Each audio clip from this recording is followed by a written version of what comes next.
বর্তমান প্রজন্মের ম্যাক্সিমাম যুবকরাই নষ্ট, দুষ্ট, পথভ্রষ্ট।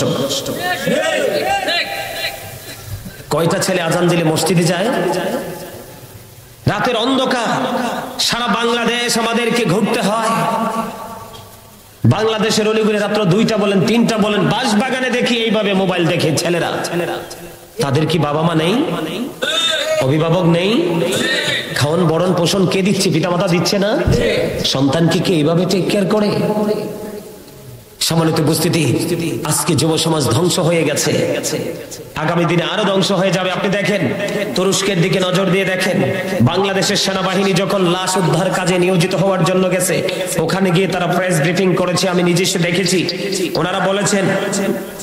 ওনারা বলেছেন যে কেমন করে আমরা উদ্ধার কাজ অব্যাহত রাখবো। এত বেশি লাশের পচা দুর্গন্ধ, একটাও কোনো হিন্দু, একটাও কোনো খ্রিস্টান, বৌদ্ধ, ইহুদি, নাসারা না। তারা তুরস্ক আর সিরিয়া কি মুসলমানের দেশ না?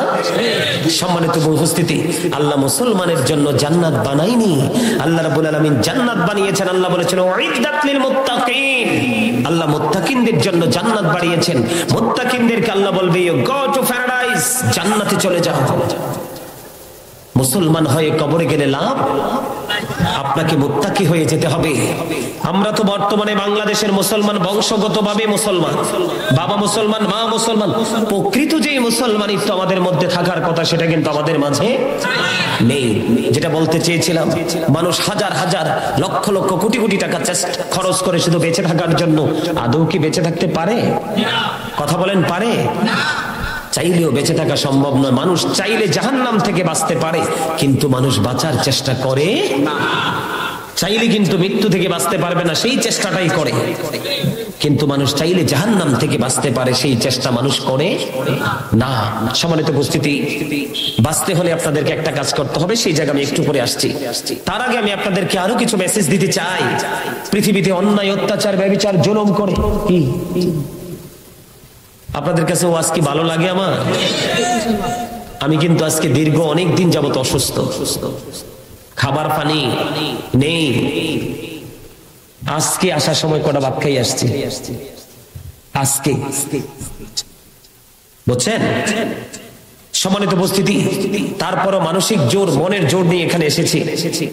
আপনারা আলোচনাটা মন দিয়ে শুনবেন, এটাই আমি প্রত্যাশা করব, কারণ এটা হলো জান্নাতের বাগানের আদব। সম্মানিত উপস্থিতি, আপনারা কোনো কাউন্টার দিবেন না, একজন আরেকজনের সাথে কানে কানে কথা বলবেন না, এটা জান্নাতের বাগানের আদব নয়।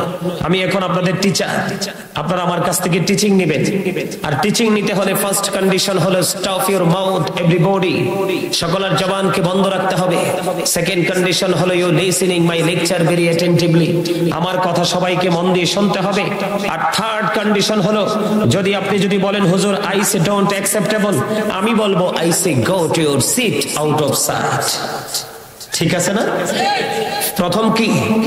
মনোযোগ দিয়ে সবার জবান বন্ধ রাখতে হবে। দ্বিতীয়ত হলো কথাগুলো মন দিয়ে শুনতে হবে। তৃতীয়ত হলো আপনার মনের ঘরে তো আমি জোর করে বাসা বাঁধতে পারবো না। কারো মনের ঘরে কি জোর করে বাসা বাঁধা যায়? বাসা বাঁধতে হলে আমার সিনায় যেমন প্রেম জন্ম হয়েছে, আপনার সিনাও তো একটা অংশ থাকতে হবে প্রেমের বাগান, তাহলেই কিন্তু মিলে যাবে। ঠিক কিনা বলে? আপনার অন্তরে যেহেতু আমার বাসা বাঁধতে পারিনি, সেজন্য আপনি ডিস্টার্ব না করে আপনি আপনার মতো করে বাসায় গিয়ে ঘুমান, আপনার চোখ, আপনার শরীর পুরোটা শান্তি পাবে।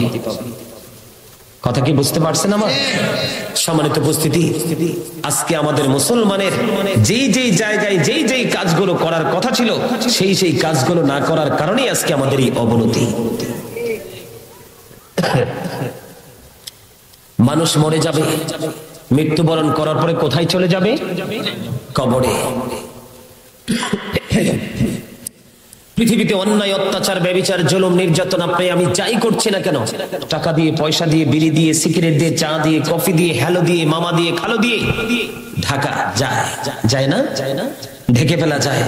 সামনের দরজা ব্লক করে পিছন দিয়ে দরজা ওপেন করা যায় না? আরে ভাই কথা বলেন না কেন? কথা না বললে এটা আল্লাহর হাবিবের প্রেমের বাগান। এখানে যদি কথা না বলেন, এই মানুষের চাইতে শ্রেষ্ঠ কৃপণ আর কেউ হতে পারে না। আর কৃপণকে আল্লাহ পছন্দ করে না। এখন আপনারা যদি মনে করেন যে না হুজুর আমরা তো কৃপণ না, তাহলে কি বলবো? প্রাউড ফিল করছেন, তার মানে অহংকার করছেন। অহংকারীকে আল্লাহ দেখতেই পারে না, কারণ অহংকার একমাত্র আল্লাহরই সাজে, কারণ এটা আল্লাহর কুদরতি গায়ের চাদর। এই চাদর ধরে যে টান দিবে তার ঠিকানা হবে কোথায়? জাহান্নাম। সাবধান হতে হবে। সম্মানিত উপস্থিতি, সূরা ইনফিতর 30 পারায় কোরআন শরীফের আল্লাহ রাব্বুল আলামিন স্পষ্ট করে বলে দিয়েছেন, ওয়া ইদাল কুবুরু বুসিরাত আলিমাত নাফসুম মা কদ্দামাত ওয়া আখখারাত। আপনি যত বড় ধনী হন না কেন, যত টাকার মালিকই হন না কেন, যত পাওয়ারফুল পারসন হন না কেন, আল্লাহ রাব্বুল আলামিন বলে দিয়েছেন কবরটা যখন ওপেন হয়ে যাবে, কি হয়ে যাবে? সেই ওপেন হবে কিয়ামতের দিন। কবরটা যখন ওপেন হয়ে যাবে তখন তোমরা প্রত্যেকেই জানতে পারবে, দেখতে পারবে কে কি করেছো আর কি করোনি। তার মানে আমরা কে কি করেছি আর কি করিনি সেটা আমরা প্রত্যেকের সামনে ওপেন থাকবে। ওখানে কি লুকানোর কোনো সুযোগ আছে? আছে। এই জন্য আমার নবী জানিয়ে দিয়েছেন, আল কবরু রাউজাতুম মির রিয়াদিল জান্নাতি আও হুফরাতুম মিন হুফারিন নার। কবরটা জান্নাতের একটা বাগান হবে, জাহান্নামের একটা গর্ত হবে। তার মানে কবর দেখতে একই রকম, মাটিও একই রকম, কর্মসূচিটাও থাকে একই রকম, কিন্তু ভিতরের রূপটা থাকবে ডিফারেন্ট, ব্যতিক্রম। ঠিক কিনা বলেন? এই ব্যতিক্রম রূপরেখার কারণ হলো, ব্যতিক্রম রূপরেখার কারণ হলো পৃথিবীর কর্ম করা এবং না করা। কারণ আল্লাহ আপনাকে আমাকে বড় ভালোবেসে পৃথিবীতে পাঠাইছে, খুবই মহাব্বত করে, যেটা আসমান জমিন চাইতে সুন্দর করে। তার সুখের জন্য সুন্দর এক পৃথিবী উপহার দিয়ে দিয়েছেন। এই পৃথিবীতে আপনাকে কিছু কন্ডিশন দিয়েছেন, ভালো এবং মন্দ। সম্মানিত উপস্থিতি, আপনার জীবনের সময়গুলো কোন কোন কাজে ব্যয় করেছেন আল্লাহ সেই হিসাব চাইবে, দিতে হবে। আপনার যৌবনকালটাকে কোন কোন কাজে ব্যয় করেছেন সেই জবাব আল্লাহর কাছে দিতে হবে, আল্লাহ চাইবে। কোন পথে অর্থ উপার্জন করেছেন এবং কোন পথে ব্যয় করেছেন সেই জবাব আল্লাহ চাইবে, দিতে হবে। ইসলাম শিক্ষা অনুযায়ী কতটুকু আমল করেছেন সেই জবাব আল্লাহর দরবারে দিতে হবে। ওখানে কি কোনো কারচুপি করা যাবে? ঘাটটা পাক দেওয়া যাবে? গাড় মোটা করে তাকানো যাবে? আল্লাহ রাব্বুল আলামিন এই জন্য জানিয়ে দিয়েছেন, ইন্না বাতশা রাব্বিকা লাশাদীদ। আল্লাহ বলেছেন, the sieging of Allah is difficult. আল্লাহর ধর, আল্লাহর পাকড়াও বড় শক্ত, বড় কঠিন। আল্লাহ বলেছেন, ইন্নাল্লাহা সারিউল হিসাব। আল্লাহ is quick to take account. আল্লাহ হিসাব গ্রহণে অত্যন্ত তৎপর। সম্মানিত উপস্থিতি, ধরবে খুব শক্তভাবে, হিসাব নেবে খুব কুইকলি, খুব কঠিন ভাবে। কিন্তু সবচেয়ে বড় দুঃখের খবর হলো, এই পৃথিবীতে কিন্তু বিপদে পড়লে কি করা যায়? বন্ধু বান্ধব খুঁজে পাওয়া যায়, হেল্পার খুঁজে পাওয়া যায়। আল্লাহ রাব্বুল আলামিন স্পষ্ট করে জানিয়ে দিয়েছেন, বান্দা শুনে রাখো, ওখানে তুমি যত কষ্টই পাও, যত যন্ত্রণাই পাও, যত বিপদে আসো, লা ইয়ামুতু, people will not die that day. সেদিন মানুষ মরতে পারবে না। আল্লাহ বলেছেন, ফিহা ওয়ালা ইয়াহইয়া, people will not be able to live that day. সেদিন মানুষ বাঁচতেও পারবে না। আল্লাহ বলেছেন, ওয়ামা মান হাবি গায়িবিন, people will not be able to escape that day. সেদিন মানুষ সেখান থেকে পালাতেও পারবে না। আমার ওয়াজে আপনাদের মন নাই?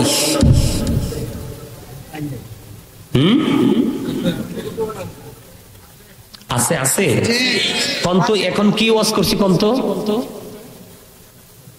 কোন এই যে এখন এই মুহূর্তে যে আপনাদের সাথে মন নাই শব্দটার আগে যে ওয়াজটা করছি, বলেন তো কি করছি?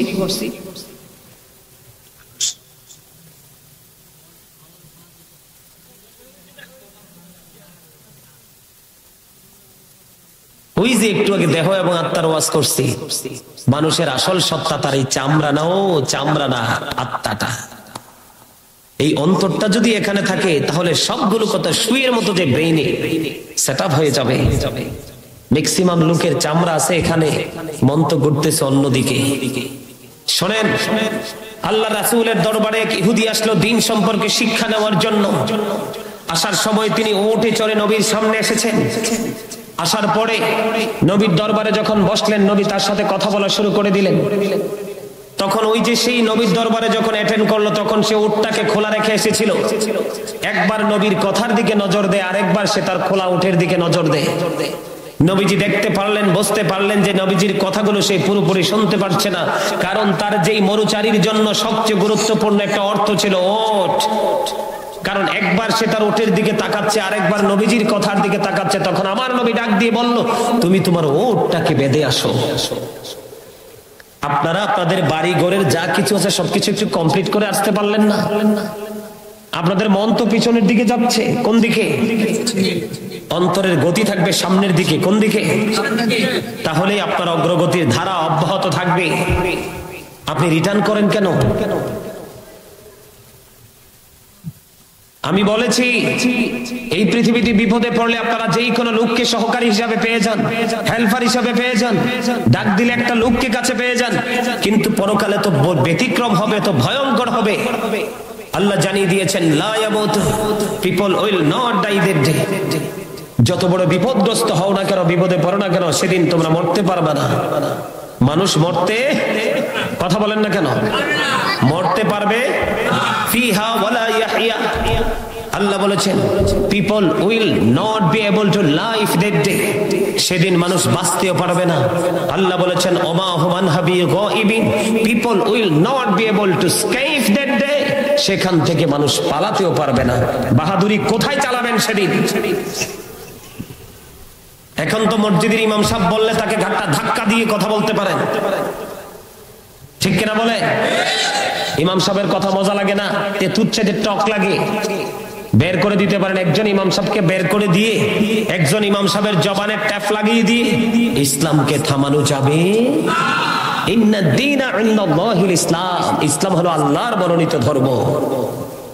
মনে রাখবেন, যখন নবী পৃথিবীতে কদম দিয়েছিল, ইসলাম এসেছিল, ইসলাম গরীব ছিল, গ্রহণ করার মানুষ ছিল না। তখনকার অবস্থা পৃথিবীর ভালো ছিল না। আজকে কিন্তু আবার ইসলাম গরীব হয়েছে। ইসলামের যে আইন কানুন বিধি বিধান এখনকার মানুষের কাছে নেই, ইসলাম আবার গরীব হয়ে গেছে। কিয়ামত খুব নিকটে। তুরস্কের গজব এসেছে, তুরস্কের গজবের চাইতে আরো ভয়ঙ্কর গজব আসবে বাংলাদেশে। কারণ বাংলাদেশের মানুষ এত নিষ্ঠুর, এত নির্মম, এত নির্দয়, এত পাষাণ, যেটা ভাষায় প্রকাশ করে আমি বলতে পারবো। কোরআন হাদিসের যে ভাষা, কোরআন হাদিসের যে ভঙ্গি, সেই দিকে তাকালে, মানুষের দিকে তাকালে মানুষকে উপর দিক থেকে শুধু মানুষ মনে হয়, কিন্তু অন্তরটা অমানুষে রূপান্তরিত হয়ে গেছে। তবে সবাই নয়, কিছু এখনো আছে। যদি না থাকতো পৃথিবী ধ্বংস, কথা বলেন না কেন? সম্মানিত উপস্থিতি, এই যে আমি এতগুলো কথা বললাম শুধু আপনাদেরকে বোঝানোর জন্য। আমি যে কোরআনের আয়াত নিয়েছি সেই আয়াতের সূত্র ধরে কিন্তু আমি আলোচনা করিনি। আল্লাহ রাব্বুল আলামিন বলেছেন ওমা আরসালনাকা ইল্লা কাফাতাল লিন-নাসি বাশীরা ওয়া নাযীরা। আল্লাহ বলেছেন, আল্লাহ রাব্বুল আলামিন আল্লাহর প্রিয় হাবিবকে মানব জাতির নিকট সুসংবাদদাতা এবং ভয় প্রদর্শক হিসেবে পাঠিয়েছেন। সুবহানাল্লাহ। এই জন্য বলেছি নবী শুধু রহমত নয়, নবী গজব। কি? আমি গজবটা দিয়ে একটু উল্টো দিক থেকে একটু শুরু করব। এখানে বাশীরা ওয়া নাযীরা, বাশীরা সুসংবাদদাতা, নাযীরা ভয় প্রদর্শক। ভয়টা কেমন, কেন ভয় প্রদর্শক হিসাবে আপনাকে জানতে হবে। ভয়টা কেন, এই নিদর্শন কেন আল্লাহ রাব্বুল আলামিন আমাদেরকে প্রেজেন্ট করে দিলেন, এটা কেন জানিয়ে দিলেন, সেই সূত্র আমাদেরকে জানা থাকতে হবে, ঠিক কিনা বলেন? আরো জোরে। এখন বর্তমানে নবীর সাথে বেয়াদবি করে কি করে না মানুষ? আপনারা দেখেন না, মনে যা চায় তাই বলে, মনে যেমনি ইচ্ছে এমনি কথা বলে। অথচ নবীর সাথে কথা বলা, নবীকে ভালোবাসা, নবীকে উচ্চ মর্যাদা দেওয়া আমরা মুসলমান হিসাবে আমাদের জন্য ফরজ। কোন কথার দ্বারা, কোন চিন্তার দ্বারা একজন অন্যায় করেছে, নবী সম্পর্কে কটু কথা বলেছে, তাকে সাপোর্ট দিলাম, সাপোর্ট দ্বারা কোন না কোন ভাবে নবীর শানকে খাটো করে এটা করা, এটা কুফরি। এটা করা কি? কুফরি। মনে রাখবেন, কুফরি করলে কি আর কেউ মুসলমান থাকে? আল্লাহ রাসূল নিজের জবান মোবারক থেকে বলেছেন, মানুষ হাসতে হাসতে এমন অপরাধ করে মাশরিক থেকে মাগরিব পর্যন্ত জাহান্নামের দিকে এগিয়ে যায়। তার মানে পৃথিবীর এক প্রান্ত থেকে আরেক প্রান্ত পর্যন্ত জাহান্নামের দিকে এগিয়ে যায়, হাসতে হাসতে এমন অপরাধ করে। যেমন আমি আপনাদেরকে যদি বাশীরা ওয়া নাযীরা, আজকে নাযীরা দিয়ে শুরু করব আমি, সম্মানিত উপস্থিতি, হাদিস শরীফের মধ্যে এসেছে আমার নবী বলেছেন, ক্বালা মান সাব্বা নাবিয়্যা ফাকতুলুহু ওয়া মান সাব্বা আসহাবি ফাদরিবুহু। আমার নবী বলেছেন, ক্বালা মান সাব্বা নাবিয়্যা ফাকতুলুহু। আমার নবী বলেছেন, যারা নবীকে গালি দিবে, নবীর শানে আঘাত করবে, নবীর ইজ্জতের চাদর ধরে টান দিবে, উম্মত তোমাদের জন্য হুকুম হলো, আমি নবী বলে গেলাম, তোমরা তাদেরকে হত্যা করে ফেলো। কি করে ফেলো? এখন যদি আমাদেরকে একটু বিরিয়ানি দেয়, 500টা টাকা দেয়, অথবা একটু সুবিধা দেয়, কয় আরে মিয়া আমার ঈমান নেই, শুধু আমি নিজেরও তোমারে দিয়ে দিব। নাউজুবিল্লাহ বলে। এখানে কেন আসছি বুঝেন না? এটা তো ঈমান। এই ওয়াজ কোন জায়গা? ঈমানের ওয়াজ। কারণ আল্লাহ কোরআনে কি বলেছে জানেন? আল্লাহ বলেছেন আল্লাযীনা আমানু, যারা ঈমান এনেছে, ওয়া কানু ইয়াত্তাকুন, এবং তাকওয়া অবলম্বন করেছে, লাহুমুল বুশরা। এবার নবী আল্লাহ রাব্বুল আলামিন সুসংবাদ দিয়েছেন তাদের জন্য, সুসংবাদ ফিল হায়াতিদ দুনিয়া, দুনিয়ার জীবনে, ওয়া ফিল আখিরা, এবং পরকালের জীবনে। জোরে জোরে কন্যা সুবহানাল্লাহ। আল্লাহ প্রথম বলেছে যারা ঈমান এনেছে, তার মানে আমাদেরকে প্রথম ঈমানদার হতে হবে। তারপরে আল্লাহ বলেছেন ওয়া কানু ইয়াত্তাকুন, ইউ ফিয়ার মি।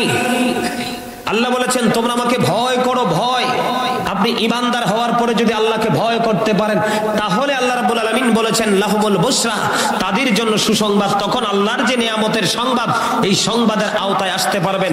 আসার পরে আপনার জন্য দুনিয়াটাও নিয়ামত, পরকালটাও। ওয়াজ কে করতেছেন? আর জোরে বলেন কে? আল্লাহ। বন্ধুরি আমার নবী, আপনার নবী সরকার মদিনা, তিনি জানিয়ে দিয়েছেন, কেউ যদি নবীকে গালি দেয়, নবীর শানে আঘাত করে, ও উম্মত তোমরা ছাড় দিও না, সঙ্গে সঙ্গে ওই ব্যক্তিকে তোমরা কতল করে ফেলো। সুবহানাল্লাহ বলে। আর জোরে সুবহানাল্লাহ। তো আল্লাহর জিকির। কি রে ওয়াজ করতাম তার লগে? কি ওয়াজ করতাম তুই ক? আল্লাহ কি কয় জানেন? ইয়া আইয়ুহাল্লাযীনা আমানু যকুরুল্লাহা যিকরান কাসীরা ওয়াসাব্বিহুহু বুকরাতাও ওয়াসীলা। আল্লাহ বলেছে, হে ঈমানদারগণ, তোমরা আমার জিকির বেশি বেশি করে স্মরণ করো। তোমরা আমাকে বেশি বেশি করে কি করো?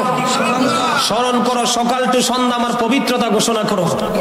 ওগো আল্লাহ, কেমনে করব? বুদ্ধি শিখাইয়া দাও। আল্লাহ কয় ফাযকুরুল্লাহা কিয়ামা, দাঁড়িয়ে জিকির করো, ও কুউদা, বসে জিকির করো, ওয়া আলা যুনুবিকুম, শুয়ে শুয়ে জিকির করো।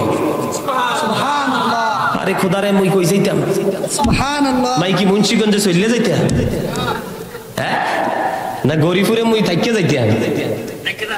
গরিপুরে থেকে যাইতে, তো থেকে যাইতে এলে তো আপনারা সবাই মিল্লা সুবহানাল্লাহ কইতে হবে। আল্লাহ বুদ্ধি শিখাই দিছে, বৈশাও করো। আরে ভাই, জিকির করতে কৃপণতা করেন কেন? আব্দুল্লাহ ইবনে বুসুর রাদিয়াল্লাহু তাআলা আনহু আমার নবীকে প্রশ্ন করলো, ইয়া রাসূলুল্লাহ, ইসলামের আইন, ইসলামের বিধিবিধান তো আমার জন্য অনেক হয়ে গেছে, এখন আমাকে স্পেশাল আমল শিখিয়ে দেন। এত আইন কানুনের মাঝে আমি কোন আমলটা বেশি করে করব? আমার নবী তখন জানিয়ে দিয়েছে, তুমি আমার মাওলার জিকির করে তোমার জিহ্বাটাকে সিক্ত করে দাও। জোরে জোরে কোন সুবহানাল্লাহ। আর আমি সেই জিকির করছি, আপনারা মজা নিচ্ছেন। মনে রাখবেন, মালিকরা রাজি করতে পারলে পৃথিবীর হায়াতটা একটু বেড়ে যাবে, পৃথিবীটাকে একটু নিয়ামত রূপে পাবেন। আর না হয় বাইসা থাকবেন সীমানা বরাবর, সুখ পাইয়ে যাবেন না। কারণ তিরমিজি শরীফের মধ্যে এসেছে, হাদিস শরীফের রাবি হলেন হযরতে আবু হুরায়রা রাদিয়াল্লাহু তাআলা আনহু। আমার নবী জানিয়ে দিয়েছেন, আল্লাহর সম্পর্কে বান্দা যেমন ধারণা করে, আল্লাহ বলেছেন আমি আমার বান্দার সাথে তেমন। আরে এরা তোমার ওয়াজে বোঝে না মজিদ ভাই। আপনি আপনার মালিককে নিয়ে যেমন কল্পনা করবেন, মালিক আপনার কল্পনার ঘরে তেমন হয়ে হাজির হয়ে যাবে। হাদিস শরীফ। আমার নবী জানিয়ে দিয়েছেন, বান্দা যখন আল্লাহর জিকির করে, আল্লাহ নাকি ওই বান্দার সঙ্গেই থাকে। বান্দা যখন আল্লাহর দিকে 1 বিঘা পরিমাণ হেঁটে যেতে চায়, আমার নবী জানিয়ে দিয়েছে, আল্লাহ ঘোষণা দিয়েছে, হাবিব আপনি জানাইয়া দেন, আমার বান্দা যখন ভালোবেসে আমার দিকে 1 বিঘা পরিমাণ আগাতে চায়, আমি আমার বান্দার দিকে 1 গজ পরিমাণ আগিয়ে আসি। আমার বান্দা যখন কোন জলসা, কোন মজলিসে আমি আল্লাহকে স্মরণ করে, তার চাইতে উত্তম জলসাতে আমি আমার বান্দাকে আমি স্মরণ করি। এটা কি জলসা না? আরে আমাদের জলসা চাইতে অনেক দামি না আল্লাহর জলসা। সেই জলসার কথা কি কল্পনা করা যায়? ওই জলসাতে উত্তম জলসায় জলসায় থাকে ফেরেশতা, তার চাইতে উত্তম জলসায় আল্লাহ তার বান্দাকে স্মরণ করে। বান্দা যখন আল্লাহর দিকে এক হাত পরিমাণে এগিয়ে আসে, আমার নবী বলেছেন আল্লাহ বান্দার প্রতি, ওই প্রেমিকের প্রতি আল্লাহ 2 হাত পরিমাণে এগিয়ে আসে। জোরে কোন সুবহানাল্লাহ। মিয়া না জিকির করে ফাড়াই লাইবেন, পাগলের মতো জিকির করবেন, আর আপনারা কি মোড় নিয়ে বসে রয়েছেন? আমার কিচ্ছু যায় আসে না, আমরা আমাদের গোলামি যথাযথই করছি। আমার আল্লাহ জানিয়ে দিয়েছে, হাবিব আপনি জানিয়ে দেন, আমার বান্দাগুলো যখন হাঁটি হাঁটি পা পা করে আমার দিকে আসে, আমি আমার বান্দার দিকে দৌড়ে চলে আসি। আপনার আজকের এই জান্নাতের বাগানে হেঁটে হেঁটে এসেছেন, আর আল্লাহ আপনাকে দোয়া কবুল করার জন্য তার আগে আপনার জন্য প্রস্তুত হয়ে আছে। এটি জিকিরের ফজিলত। বলে হুজুর গো জিকিরটা কি? সুবহানাল্লাহ, আলহামদুলিল্লাহ, আল্লাহু আকবার, লা ইলাহা ইল্লাল্লাহ। সৎ কাজের আদেশ দেওয়া, অসৎ কাজের জন্য নিষেধ করা, এগুলোই হলো আল্লাহর জিকির। আল্লাহর স্মরণে যা করা হয় তাই জিকির। আবু সাঈদ খুদরি রাদিয়াল্লাহু তাআলা আনহু থেকে হাদিস খানা বর্ণিত। বন্ধু হৃদয় খুলে শোনো, আমার নবী জানিয়ে দিয়েছে, বান্দারে তোমরা এমন ভাবে জিকির করো যখন মানুষে দেখলে তোমাদেরকে পাগল বলে। তবে বেয়াদবি করে করে নয়, কি করে নয়, জিকিরে এমন বডি ল্যাঙ্গুয়েজ দেখানো যাবে না যেটা জিকিরের আদবকে নষ্ট করে দেয়। রে গরিপুর, এই সুরের বাগ জামে মসজিদ প্রাঙ্গণের মানুষ, আমার নবী জানিয়ে দিয়েছে উম্মত, প্রত্যেকটা জিনিসকে পরিষ্কার করার একটা উপাদান থাকে, একটা যন্ত্র থাকে। মানুষের মনের গড়ের পরিমাণ ময়লাগুলো পরিষ্কার করার যন্ত্র হলো আমার মাওলার জিকির।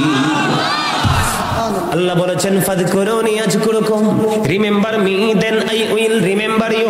তোমরা আমাকে স্মরণ করো, আমি তোমাদেরকে স্মরণ করব। মজা লাগে না? না বানাইনি। জমিনের বুক ছেড়ে বন্ধু নদী প্রবাহিত হয় কি হয় না? জমিনের বুকে কত বিশাল বিশাল বৃক্ষ মানে গাছ আছে না নাই? কত কিছু আসমানে গজব না আসলে কোনো কিছুই কিন্তু ধ্বংস হয় না। তাহলে জমিনের একটা বিশাল পাওয়ার আছে। আল্লাহ জমিনকে ডাক দিয়ে বলল, জমিন তুমি কোরআন নিয়ে নাও। জমিনও কোরআনটা নিল না। ও বন্ধু, এত পাওয়ারফুল আসমান জমিন, আসমানও কোরআন নিল না, জমিনও কোরআন নিল না। জমিন তো নিল না, কোরআনটা এনেছে আপনার আমার নবী। নবী কি আপনার আমার মতো এরপরে বলতে পারবেন? নবী যতদিন মক্কায় ছিল প্রত্যেকটা সূরার নাম মাক্কি, ঠিক কিনা? আমার নবী যখন মদিনায় কদমটা বাড়িয়ে দিল, প্রত্যেকটা সূরার নাম হয়ে গেল বন্ধু মাদানী। তাহলে এখান থেকে কি বোঝা যায়, নবী কি কখনো আমাদের মতো হতে পারে? পারে? কথা বলেন না কেন? পারে? কোনোভাবেই বন্ধু পারে না। এখান থেকে বুঝতে হবে বন্ধু নবী সবার ঊর্ধ্বে। 1,24,000 মতান্তরে, 2 লক্ষ মতান্তরে, 3,24,000 নবী রাসূলের মধ্যে 8টা নবীকে আল্লাহ স্বর্গীয় উপাধি দিয়েছেন। কয়টা নবী? 8টা নবীকে আমার আল্লাহ স্বর্গীয় উপাধি দিয়েছেন। আর আপনার আমার নবীকে বলেছেন ইমামুল মুরসালিন, তিনি নবীদেরও নবী। আমাদের মতো বলবে? এই যে গত মাসটা কিসের গেল? মেরাজের। মুসা বলে রব্বি আরিনি, আল্লাহ বলে লান তারানি। মুসা কয় আল্লাহরে দেখতে চায়, আল্লাহ কয় দেখা হবে না। ঠিক কিনা বলেন? মুসা কালিমুল্লাহ, আল্লাহর সাথে দেখা করতে চায়, আল্লাহ কিন্তু মুসাকে লান তারানি জানিয়ে দিলেন স্ট্রেট ফরওয়ার্ড ভাবে, দেখা হবে না, দেখা হবে না। কিন্তু আপনার আমার নবীকে আমার আল্লাহ নিজে দাওয়াত দিয়ে আল্লাহর আরশ পর্যন্ত নিয়ে গেছে। নবীর ইজ্জতটাকে ছোট করে না দেখে বরং নিজে একটু প্রাউড ফিল করতে পারেন যে এত বড় দামি নবীর উম্মত আমি হয়েছি, আমিও দামি। কথা কয় না? আরে ভাই, কি সম্মানী বাবার সন্তানকে কি সবাই সম্মান করে না? আমরা সম্মানী নবীর উম্মত, আমরাও তো সম্মানী। নবীকে নিজে নবীকে তো ছোট করে কথা বলে নিজের ঈমানকে ধ্বংস করেন, নিজেকেও ছোট করেন, বিবেককে একটু প্রসার করার চেষ্টা করেন। ঠিক কিনা বলে? একটু একটু ভালো করে পড়াশোনা করেন, একটু অ্যানালাইসিস করেন, একটু গবেষণা করেন। কোরআন শরীফের 15 পারা সূরা বনি ইসরাইল প্রথম নাম্বার আয়াতে আল্লাহ মেরাজের ওয়াজ করেছেন। মেরাজে আমার নবী যে গেল, যাওয়ার আগে পৃথিবীর জমিনে নবীর সিনা সাক হয়েছে, অপারেশন হয়েছে, ওপেন হার্ট সার্জারি হয়েছে। নবী শরীরে বন্ধু জিন্দা সুস্থ অবস্থায় দেখেছেন নবীর সিনা সাক হয়ে গেল বন্ধু, ভিতর থেকে সবকিছু বের হয়ে গেল, সবকিছুকে জমজমের পানি দ্বারা ধুত করলো, ধুত করার পরে সুগন্ধি লাগাই আবার সেটিং করা হলো। একটা বারও আমার নবী উহু করলো না। আমার নবী কি জিবরাইল এসে কোনো ইনজেকশনও দেয় না। আর একটা মানুষকে অপারেশন করতে হলে বন্ধু আগে ইনজেকশন দিয়ে তার বডি লেস করতে হয়, ঠিক কিনা বলে? সেন্সলেস করতে হয়, পাওয়ারলেস করতে হয়। করার পরে বন্ধু যোগ্য হলে ওটিতে ঢুকানো হয়, অপারেশনের যোগ্য হলে অপারেশন করা হয়। সাকসেস হওয়ার পরে বন্ধু 3 মাস 6 মাস তাকে বেড রেস্ট দেওয়া হয়, ঠিক কিনা বলে? আর আপনার আমার নবী ওপেন হার্ট সার্জারি, সিনা সাক হলো, বক্ষ বিদীর্ণ হলো, হওয়ার পরে সঙ্গে সঙ্গে বন্ধু প্রথম একটা আসমান থেকে আরেকটা আসমানের দূরত্ব 500 বছরের রাস্তা। কয়শো? 500 বছরের রাস্তা। এই 500 বছরের রাস্তা, এখানে 7 আসমান 3500 বছর। সিদরাতুল মুনতাহায় চলে গেলেন, বোরাককে মাইনাস করে দিলেন, আবার রফরফ আসলো, রফরফ আসার পরে বন্ধু একেবারে রফরফে সাওয়ার হয়ে নবীরা আল্লাহর আরশ পর্যন্ত চলে গেল। আমার কাছে এদিক দিয়ে দিকে ফিরে বসো। যখন আল্লাহর আরশে চলে গেল, দেখেন নবী যে আমাদের মতো বলে মানুষ, কত বিবেকহীন, পড়াশোনা ভালো করতে পারে নাই। আমার নবী কি প্রশ্ন করলো বন্ধু, আসমানে শীর্ষস্থানীয় ফেরেশতারা কি নিয়ে ঝগড়া করছে, কথা কাটাকাটি করছে, আলাপ আলোচনা করছে। এবার আমার নবী সঙ্গে সঙ্গে বলল, আল্লাহ গো আপনি তো ভালো জানেন। বলতে দেরি রে, আল্লাহ রাব্বুল আলামিনের কুদরতি হাত আমার নবীর 2 কাঁধ মোবারকের মাঝখানে রাখলেন। হাদিস শরীফের মধ্যে সেটা রাখতে দেরি। আমার নবী বলতেছে, আমার বক্ষ পর্যন্ত, বক্ষ মোবারক পর্যন্ত আল্লাহ রাব্বুল আলামিন কুদরতি হাতের স্পর্শে বক্ষ পর্যন্ত আমার শীতলতা চলে আসলো। আসতে দেরি রে, আসমান এবং জমিনের শুরু থেকে শেষ পর্যন্ত কি আছে আমি নবী সব দেখে নিয়েছি আল্লাহর আরশ মোবারক থেকে। কেমনে বলে নবী আমাদের মতো? আমার মাথায় কাজ করে না, ওরা কোথায় পড়াশোনা করে, কি কিতাব দেখে, কি দেখে তারা। আপনাদেরকে বাঁচানোর জন্য আমি কথাগুলো বলছি, কিছু মনে করবেন না। বিরক্ত হচ্ছেন? আরো জোরে বলেন, আরো জোরে বলেন। আরে বাইরে এতক্ষণই প্রশ্নই দিছ, কতলা প্রশ্ন দিছি, কতক্ষণ সব উত্তর দেয়াম। এমনি অসুস্থ, বাঁচতে আছে 12টা। অনেকে বলে নবী নাকি গায়েবের খবর জানে না। আপনারা কি বিশ্বাস করেন যে নবী গায়েবের খবর জানে না? আচ্ছা, আমি যদি এত কিছু না জানতাম আপনাদেরকে জানাইতে পারতাম? নবী শব্দের অর্থই হলো অদৃশ্যের সংবাদদাতা। অদৃশ্য মানে পৃথিবীর মানুষ যেটা দেখে না, নবী সেটা দেখে। পৃথিবীর মানুষ যেটা বোঝে না, নবী সেটা। সেই ক্ষমতা দিয়েছেন কে? আল্লাহ। নবী কোত্থেকে দেখছে? আল্লাহর আরশ থেকে। কোত্থেকে? আসমান জমিনে যা আছে সব দেখে নিয়েছে। আল্লাহ রাব্বুল আলামিনের কুদরতি হাত আপনার আমার নবীর 2 কাঁধ মোবারকের মাঝখানে রেখেছে। সুবহানাল্লাহ। আপনি আমি সারা জীবন যদি চেষ্টা করি একটা আসমান ঘুরে আসতে পারবো? কথা কয় না। আমার নবী না এশার নামাজ পড়ে উম্মে হানির ঘরে ঘুমাইছে। কোথায় ঘুমাইছে? উম্মে হানির ঘরে ঘুমাইছে। এখান থেকে জিবরাইল আসছে, হাবি নবী গো আপনি উঠে, আজকে তো আপনার আল্লাহর বাড়িতে দাওয়াত খাইতে যাওয়ার কথা। সুবহানাল্লাহ বলেন না। তবে সবচেয়ে বড় মজার খবর, নবীজি জুতা মোবারক নিয়ে গেছে। আল্লাহর আরশের গেইটে গিয়ে আমার নবীজি জুতা মোবারক খুলতে চেয়েছিলেন। আল্লাহ কইছেন, হাবিব আপনি জুতাগুলো নিয়ে আমার আরশে ঢুকে যান। আল্লাহ, তুমি তো মুসা নবী যখন কুহিতুরে গিয়েছিলে তুমি বলেছিলে জুতা খুলে যাওয়ার জন্য, কিন্তু সেই তুলনায় তোমার আরশের দাম তো অনেক বেশি, আমি কেন জুতা নিয়ে আসবো? আল্লাহ বলেন, হাবিব আমি সেদিন মুসা নবীকে কুহিতুরের মাটি লাগাইয়া মুসা নবীর দাম বাড়িয়েছি, আজকে আপনার জুতার ধুলি লাগাইয়া আমি আমার আরশের দাম বাড়াবো। তারপরে বলবেন নবী আপনার আমার মতো? সুযোগ আছে? এবার আসেন আরো প্রমাণ দেন আমার কাছ থেকে।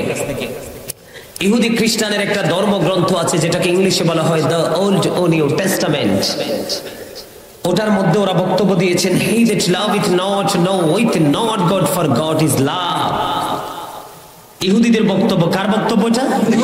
বেঈমানদের বক্তব্য। He that loveth not knoweth not God, for God is love। যেজন প্রেম করে না সেজন আল্লাহকে জানে না, for God is love, আল্লাহই প্রেম।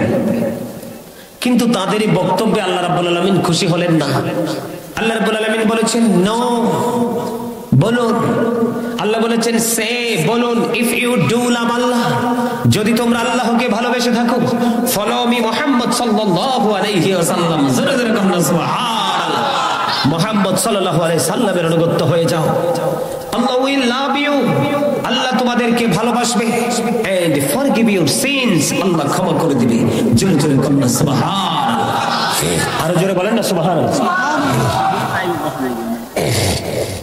ফিরসাব আসলে আমি 1 মিনিট থাকবো না। পীর সাহেব কেবলা আসলে আমি 1 মিনিট দেরি করবো না, আমার অভ্যাস নাই। উনি একজন পীর সাহেব মানুষ আসবে আর আমি ওয়াজ করবো, এটা হবে না। আপনারা সময় হলে বলেন, আমি ছেড়ে দিই, ওনাকে নিয়ে আসেন। আপনারা ওয়াজ কি শুনবেন? একটু মসজিদে একটু ওয়াজ করতাম, একটু একটু আলহামদুলিল্লাহ বলেন। দাদা আমি কিন্তু আপনাদের কেন জানেন, আমি আপনাদেরকে এত শক্ত করে কথাগুলো বলছি, কারণ আল্লাহ বলেছেন ইয়া আইয়ুহাল্লাযীনা আমানু কু আনফুসাকুম ওয়া আহলিকুম নারা। আল্লাহ বলেছেন O believers, save yourself and your families from the fire.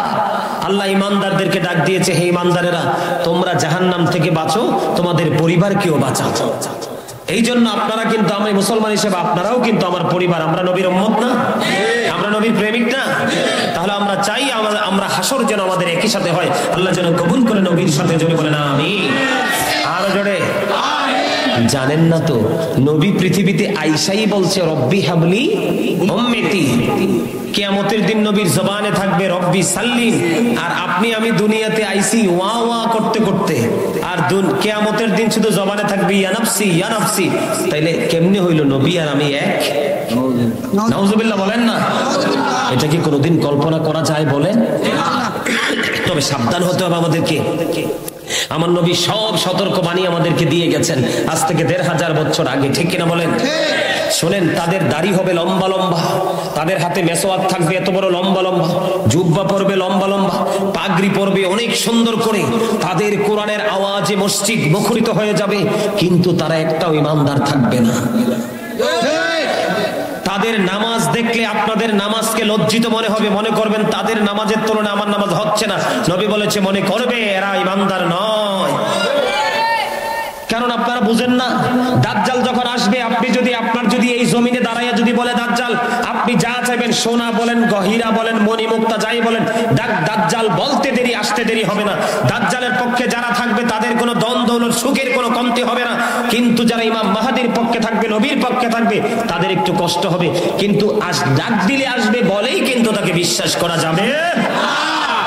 আমাদেরকে সচেতন হতে হবে, অ্যালার্ট হতে হবে।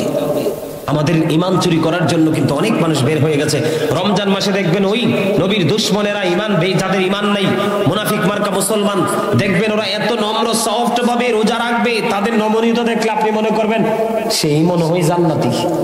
কিন্তু নবী বলেছেন ন, সেই তো ঈমানদারি নয়, সে জান্নাতি হবে কেমন করে? কারণ ইয়াজিদ রাসূলের কলিজার টুকরা হুসাইনকে কতল করলো। ইয়াজিদ কি কোনো হিন্দু ছিল? খ্রিস্টান ছিল? বৌদ্ধ ছিল? আরে না, নবীর প্রেমিক ছিলেন আমির মুয়াবিয়া। আমির মুয়াবিয়ার সন্তান ছিল। সমস্যাটা কোথায় জানেন? সমস্যাটা হলো ওই জায়গায় ইয়াজিদের যিনি উপদেষ্টা ছিলেন, কি ছিলেন? ইয়াজিদের যিনি উপদেষ্টা ছিলেন তার নাম ছিল শারজুন বিন মনসুরুর রুমি, যিনি ছিলেন একজন ইহুদি। তিনি দিনের বেলা বানর নাচাতো আর রাতের বেলা মদের আসর বসিয়ে নারীদেরকে নিয়ে নাচানাচি করত। বলেন না নাউজুবিল্লাহ। তার এই নষ্ট উপদেষ্টা, বেঈমান উপদেষ্টার কারণে কিন্তু ইয়াজিদ জান্নাতের সরদার। জানেন ইমাম হুসাইন কে? আমার নবী বলেছেন আল হাসান ওয়াল হুসাইন সাইয়্যিদা শাবাবি আহলিল জান্নাহ। আমার নবী বলেছেন Imam Hassan and Hussein are the leader of younger people in Jannah. Imam Hassan Hussein দুই ভাই জান্নাতি ইমানদার যুবকদের সরদার হবে। জান্নাতি ইমাম হাসান হোসেন দুই ভাই নবীর প্রেমিক ইমাম হাসান হোসেন প্রেমিকদেরকে রিসিভ করবে। জোরে জোরে সুবহানাল্লাহ। আর জোরে বলেন না সুবহানাল্লাহ। আর একটু মহব্বতে। তাহলে নবী কি আমাদের মতো কোন অংশ হতে পারে? কথা বলেন, এটা কল্পনা করা যায়? কোনোভাবেই কল্পনা করা যায়? সম্মানিত উপস্থিতি, এগুলো আমাদেরকে বুঝতে হবে, আমাদেরকে জানতে হবে, আমাদেরকে শিখতে হবে। আমার ওয়াজটা কোথায় ছিল? ওই যে ইহুদির বক্তব্য কার? যেজন প্রেম করে না সেজন আল্লাহকে জানে না। ফর গড ইজ লাভ, আল্লাহই প্রেম। কিন্তু আল্লাহ বলেছেন নো, ডোন্ট অ্যাকসেপ্টেবল। এই বক্তব্য, তোমাদের এই বক্তব্য আমার কাছে গ্রহণযোগ্য নয়। কোনটা গ্রহণযোগ্য? আল্লাহ বলেছেন সে, বলুন, ইফ ইউ ডু লাভ আল্লাহ, যদি তোমরা আল্লাহকে ভালোবেসে থাকো, ফলো মি মুহাম্মদ সাল্লাল্লাহু আলাইহি ওয়াসাল্লাম, মুহাম্মদ সাল্লাল্লাহু আলাইহি সাল্লামের অনুগত হয়ে যাও, আল্লাহ উইল লাভ ইউ, আল্লাহ তোমাদেরকে ভালোবাসবে, এন্ড ফরগিভ ইউর সিনস, আল্লাহ ক্ষমা করে দিবে। এখন আসেন বলো হুজুর, ওয়াজটাকে আল্লাহ ইংলিশে করেছিল? নো, আল্লাহ করেছিল এইভাবে, কুল ইন কুনতুম তুহিব্বুনাল্লাহ ফাত্তাবিউনি ইউহিব্বুকুমুল্লাহু ওয়া ইয়াগফির লাকুম যুনুবাকুম আল্লাহু গফুরুর রহিম। চমৎকার না? যেরকম ওয়াজ কে করেছেন? আল্লাহ রাব্বুল আলামিন। সন্দেহের কোনো অবকাশ আছে? সন্দেহ করলে ঈমান থাকবে? এবার আসেন, এখান থেকে কি বোঝা যায়? আল্লাহ কি খুশি হইলে পারতো না তাদের বক্তব্যে? আল্লাহ দেখাই দিছে কাকে? আল্লাহর হাবিবকে। বলে হুজুর রহস্য কোথায়? লাউলা কালামা আজহারতু রুবুবিয়াতি, হাদিসে কুদসিতে এসেছে আমার আল্লাহ ওয়াজ করতেছেন, আল্লাহ বলতেছেন হাবিব, আমি যদি আপনাকে সৃষ্টি না করতাম তাহলে আমি প্রভুর প্রভুত্ব প্রকাশ হতো না। তার মানে আল্লাহর হাবিবকে যদি প্রকাশ না করত তাহলে আল্লাহর প্রকাশ সৃষ্টির কাছে হতো না। আল্লাহ নিজেকে প্রকাশ করেছেন আল্লাহর প্রিয় হাবিবকে পাঠাইয়া। কেমনি মানুষ তানি কয় নবী আমরার মতো? নাউযুবিল্লাহ, নাউযুবিল্লাহ। আল্লাহ কোরআনে বলেছেন মাইয়ুতির রাসূলা ফাকাদ আতাল্লাহ। আল্লাহ বলেছেন হি হো ওবিস দা এবস্টিল ওবিস আল্লাহ। যেই ব্যক্তি রাসূলের নির্দেশ মানলো সে যেন আল্লাহর নির্দেশ মানলো। সুবহানাল্লাহ। তারপরেও কি বলা যায় নবী আমাদের মতো? জোরে বলেন, বলা যায়? সম্মানিত উপস্থিতি, এখানেই শুধু ক্ষান্ত নয়, আরো মজার তথ্য আছে, বলবো? Allah of the first pillar is the lord of world, রব্বুল আলামিন। মুহাম্মদ রাসূলুল্লাহ সাল্লাল্লাহু আলাইহি ওয়াসাল্লাম is the blessing for the world, রাহমাতাল লিল আলামিন। কালিমা তাইয়্যিবার মধ্যে দিক কয়টা? কথা বলেন, কয়টা? কথা কয় না। আমি বলি ইসলামের খুঁটি কয়টা? 5 pillars of Islam। ইসলামের খুঁটি 5টা। প্রথম খুঁটি কোনটা? The first pillar of Islam. প্রথম খুঁটি হলো ঈমান। চমৎকার উত্তর দিয়েছে। প্রথম খুঁটি কোনটা? ঈমানের ঘরে আপনি একটু নজর দিয়ে দেখেন, Allah the first pillar is the lord of world, রব্বুল আলামিন। মুহাম্মদ রাসূলুল্লাহ সাল্লাল্লাহু আলাইহি সাল্লাম is the blessing for the world, রাহমাতাল লিল আলামিন। আল্লাহ সে শুরুতে শেষে রেখেছেন আল্লাহর হাবিবকে। সুবহানাল্লাহ। এখান থেকে কি বোঝা যায় পৃথিবীর কোন মানুষের নাম আছে? কোন নবীর নাম আছে? তাহলে কেমন করে বলো মুসলমান নবী তোমার মতো? এই তোমার মতো বলেই তুমি তোমাকে ধ্বংস করে দিয়েছো। বন্ধু, যত বড় মুফতি হোক, যত বড় মুহাদ্দিস হোক, আপনি নবী নিয়ে কি মন্তব্য করে কথা বলে সেই দিকে নজর দিবেন। কারণ বর্তমানে বন্ধু মানুষ বেশিরভাগ ঈমান হারা হচ্ছে নবী এবং নবীর পরিবার সাহাবায়ে কেরামদের সাথে বেয়াদবি করে করে। এবার আসেন, কালেমা পড়েননি? পড়েন তো একটু দেখি।